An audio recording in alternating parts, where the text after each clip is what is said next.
Duel Persita versus Persis diwarnai bentrok dan insiden memalukan. Pelatih Persis Solo Leonardo Medina meluapkan kemarahannya seusai duel melawan Persita Tangerang pada pekan ke-16 BRI Liga 1 2023-2024. Selain laga yang berlangsung tak kondusif, situasi di luar lapangan juga sama buruknya. Duel yang berlangsung di Stadion Indomilk Arena Tangerang Minggu 22 Oktober 2023 ini memang sempat diwarnai kericuhan antar supporter. Pendukung dari kedua kubu terlibat aksi saling lempar batu di tribun. Berbagai peristiwa ini membuat Leonardo Medina merasa gerah. Saat para penonton terlibat kericuhan, para pemain di atas lapangan juga mengalami gesekan. Bahkan dia menyebut kegaduhan ini sebuah peperangan. Juru taktik asal Meksiko itu menegaskan pemain lawan tidak menjunjung tinggi atas fair play pada laga ini. Selain itu, wasit juga tak mampu memperlihatkan ketegasan saat memimpin pertandingan. Selain permainan di lapangan yang tidak enak ditonton, Leo juga tidak merasa nyaman karena Laskar Samber Nyawa harus diangkut menggunakan kendaraan lapis baja saat berangkat menuju stadion.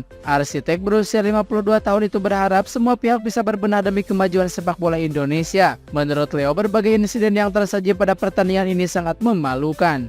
AC Milan dipecundangi Juventus di Liga Italia. AC Milan menelan kekalahan di kandang sendiri saat menjamu Juventus pada pekan ke-9 Liga Italia 2023-2024. Bermain di San Siro Milan, Rossoneri kalah tipis 0-1 lewat Manuel Locatelli, Senin 23 Oktober 2023 dini hari waktu Indonesia Barat. Hasil ini membuat Rafael Leao sudah menelan 2 kekalahan musim ini. Posisi AC Milan di klasemen harus turun direbut Inter Milan dengan nilai 22. Pasukan Stefano Pioli harus bermain dengan 10 orang sejak menit ke-40 babak pertama. Pemain asal Jerman itu langsung diganjar kartu merah wasit karena menjadi pemain terakhir di wilayah pertahanan saat menarik laju striker Juventus Moise Kean. Pertandingan dini hari tadi membuat manajer AC Milan Stefano Pioli diselimuti kekecewaan, terutama karena adanya kartu merah yang seharusnya tidak perlu terjadi. Melansir Football Italia, Stefano Pioli menjelaskan apa yang salah dengan kartu merah Malik Thiaw, serta performa timnya yang bermain dengan 10 orang dan sebenarnya dapat mengimbangi Juventus. Rossoneri tadi perkuat beberapa pilarnya termasuk Mike Mignon, Theo Hernandez, dan Ruben Loftus-Cheek. Namun Juventus berhasil memanfaatkan keunggulan jumlah pemain dengan mencetak gol pada menit ke-63 via Manuel Locatelli. Ketika Malik Thiaw dikeluarkan wasit dari lapangan, Pioli mengganti Christian Pulisic dengan Pierre Kalulu dan ditanya tentang keputusan itu. Selain kartu merah yang merugikan, striker sayap andalan AC Milan Rafael Leao juga tak banyak berkutik, sebab ia selalu dikepung oleh 3 pemain Juventus, Weston McKennie, Timothy Weah, dan Federico Gatti. Ini adalah kekalahan kedua Milan di Serie A musim ini setelah dikalahkan Inter. Namun mereka tetap berada di posisi kedua terpaut 1 poin dari pemuncak klasemen baru Inter. Persija keok dari Rans Nusantara, keributan sesama Jackmania pecah di tribun Stadion Patriot. Persija Jakarta menelan kekalahan 1-2 dari Rans Nusantara FC pada laga pekan ke-16 BRI Liga 1 2023-2024, Minggu 22 Oktober 2023 malam waktu Indonesia Barat.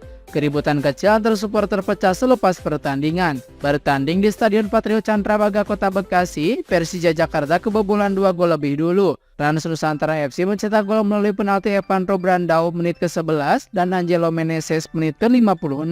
Persija memperkecil ketertinggalan pada menit ke-58 melalui Muhammad Ferrari. Namun tim Macan Kemayoran harus bermain dengan 10 orang setelah Rizky Ridho mendapatkan kartu kuning kedua pada menit ke-75.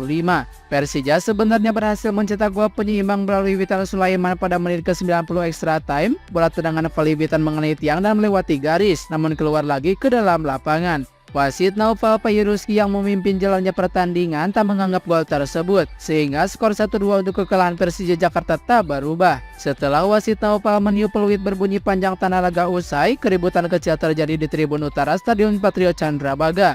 Sesama supporter Persija Jakarta terlibat bentrok karena meluapkan kekecewaannya. Namun aksi tersebut tak meluas, kedua kelompok yang masih bernaung di bawah bendera Jackmania itu dapat dipisahkan dan keluar dengan damai. Penyebab keributan kecil itu diyakini karena mereka kecewa dengan hasil yang diraih Persija Jakarta. Kekalahan itu membuat Persija belum pernah menang dalam 4 laga terakhir di BRI Liga 1 2023-2024. Sementara itu, pelatih Thomas Doll dan Wakil Presiden Persija Jakarta Ganesha Putra sempat melakukan protes ke asisten keempat wasit selepas duel rampung. Namun keduanya tak puas dengan penjelasan dari pengadil di sisi luar lapangan tersebut. Keduanya lalu menghampiri wasit yang masih berada di tengah lapangan. Thomas Doll dan Gani Saputra kembali melakukan protes, namun tak ada perubahan keputusan dilakukan. Wasit sampai harus diamankan oleh petugas untuk menghindari peristiwa yang tidak diinginkan. Meski begitu, wasit berhasil diamankan menuju luar lapangan. Hasil minor itu membuat Persija Jakarta masih berada di tempat ke-11 klasemen sementara dari Liga 1 dengan nilai 20. Adapun Rans Nusantara di urutan ketiga dengan koleksi 29 poin.